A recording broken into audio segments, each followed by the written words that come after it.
Nós aqui entramos para a Faculdade de Ciências Econômicas como professor pela formação acadêmica.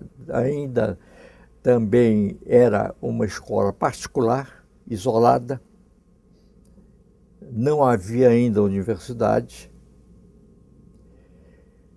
Posteriormente, ingressamos na Faculdade de Direito como professor de Direito Civil. Fizemos, naquele tempo, o curso de Direito Civil era dado por um só professor. Não havia a divisão em diversas matérias ou disciplinas como atualmente. E eu tive a oportunidade de ser professor de diversos, hoje brilhantes advogados e professores também. Fiz todo o curso, dei todos os cursos da Faculdade de Direito Econômico. Nessa época, o doutor Armando Mendes foi convidado pelo presidente Humberto Castelo Branco e pelo general Gustavo Moraes Rego para presidir o Banco da Amazônia.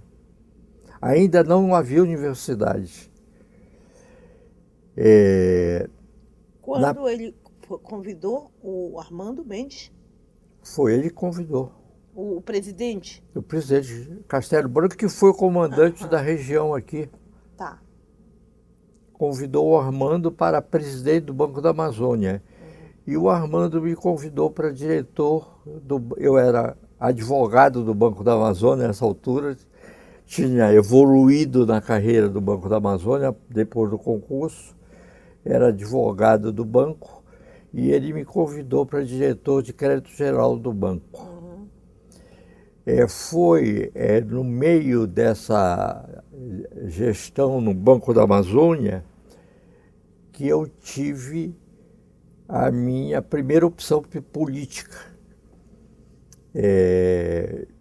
Eu fui convidado para entrar naquela altura, eram dois partidos, era o MDB e a Arena. Eu fui convidado para entrar para a Arena. E na Arena,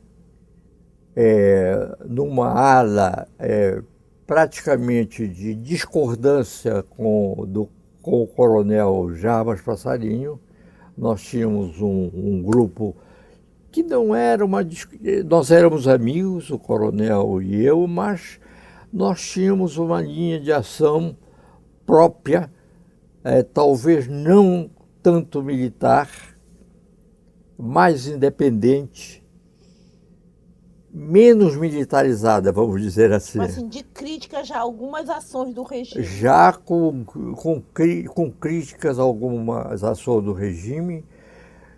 O presidente Castelo Branco era mais tolerante nesse ponto. O general Gustavo Moraes Rego, que era o chefe da Casa Militar, era também mais aberto. E nós tínhamos, portanto, uma linha própria. Nesta altura, eu fui convidado para ser candidato a deputado federal. Os mesmos inimigos, naquela altura, pediram a abertura de um inquérito policial militar contra mim. Eu respondi sozinho por causa da invasão do quartel-general durante o trote. Daquela ação de estudante ainda. Daquela isolada de estudante. Os meus adversários que pretendiam ser deputado federal pediram a abertura de um inquérito policial militar.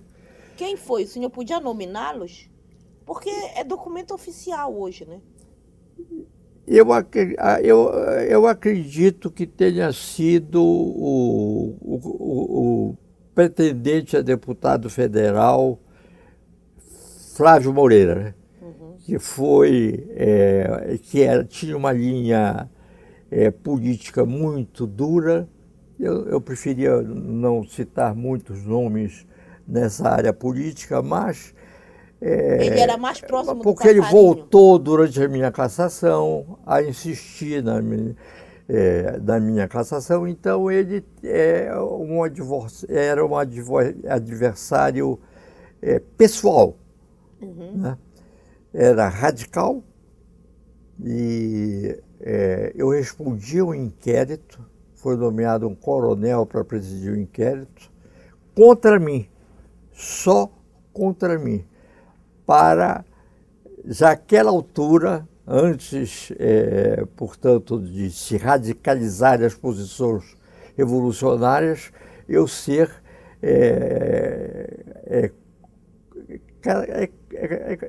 caracterizado como adversário do regime. O coronel que presidiu o inquérito, que funcionou na auditoria militar, eu só respondendo ao inquérito, não havia mais nenhum inquérito, em nenhuma área, só contra mim.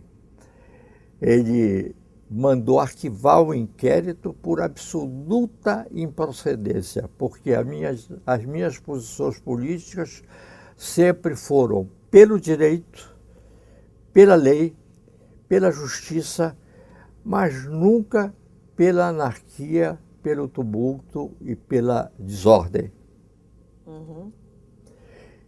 Então, arquivado o inquérito, somente após o arquivamento do inquérito, é que o promotor concordou com o registro da minha candidatura. Qual foi a eleição que o senhor concorreu? Que ano? 1950... Não, 60. Não, 50 eu estou enganado. 60. 1970. 70? Não, foi 67. Eu fui cassado em 1960 e 1970. Acho que foi 70 que o senhor foi cassado. 71? Nós podemos ver depois. 71. Então a sua eleição foi 70, eu acho. O ato institucional foi de 69. 68. Eu fui eleito, o ato institucional número 5 foi de 69. Não, foi 13 de dezembro de 68, no finzinho de 68. Sim, 68, exatamente. Eu fui cassado em 69. Mas eu fui eleito na eleição em 1966, eu acredito. Sim. Eu fui o deputado mais votado em todo o estado, tive 23 mil votos, eu tive 10% da votação dos senadores. Antigamente o eleitorado era bem menor, o senador eleito com a maioria dos votos teve 220 mil votos, mais ou menos. Eu tive aproximadamente 23 mil votos, que naquela época era muito significativo. E quem lhe apoiou nessa candidatura para o senhor ter tanto voto assim, já que era a primeira eleição? Olha, a minha grande votação foi em Belém. A primeira urna aberta na Cidade Velha, eu acredito que eu teria tido uns 80% a 90% da votação da urna. Muitos não acreditavam na minha eleição, mas a eleição foi uma eleição popular realmente, de reconhecimento talvez das minhas posições anteriores. E para surpresa minha, a primeira urna aberta no Fórum de Belém, eu tive uma votação de 80% mais ou menos de todos os votos para deputado federal. Então, a partir daí, eleito deputado, eu fui para Brasília.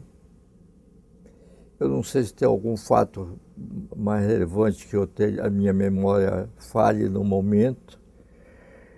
Em Brasília, eu fui para a Comissão de Constituição e Justiça, sob a presidência inicial do presidente Ulisses Guimarães, que se tornou um grande amigo meu, viajamos juntos, eu e a senhora dele.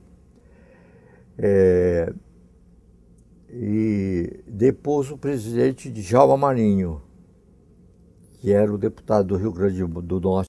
E na Comissão de Constituição e Justiça eu fui substituído com o AI-5 de 1969 por um dentista, porque eles substituíram todos os advogados e juristas por profissões igualmente respeitáveis, mas que não tinham nada a ver com a Comissão de Constituição e Justiça. Os nossos substitutos foram dentistas, médicos, agrônomos, veterinários, talvez com o intuito de mostrar que a nossa profissão jurídica era uma profissão insignificante ou podia ser exercida por qualquer um. E qualquer um fazendo uma menção à profissão, não à pessoa, porque todos eram respeitáveis, eram deputados, etc. E eu quero registrar alguns momentos dessa minha atividade política. Quando, na Câmara dos Deputados, eu fui membro do Parlamento Latino-Americano, representando o Brasil. Naquele momento, a América Latina não estava tão dividida como hoje está, né? E havia o Parlamento Latino-Americano e eu fui eleito membro do Parlamento Latino-Americano. E um companheiro também, o Ulisses Guimarães, Djalma Marinho.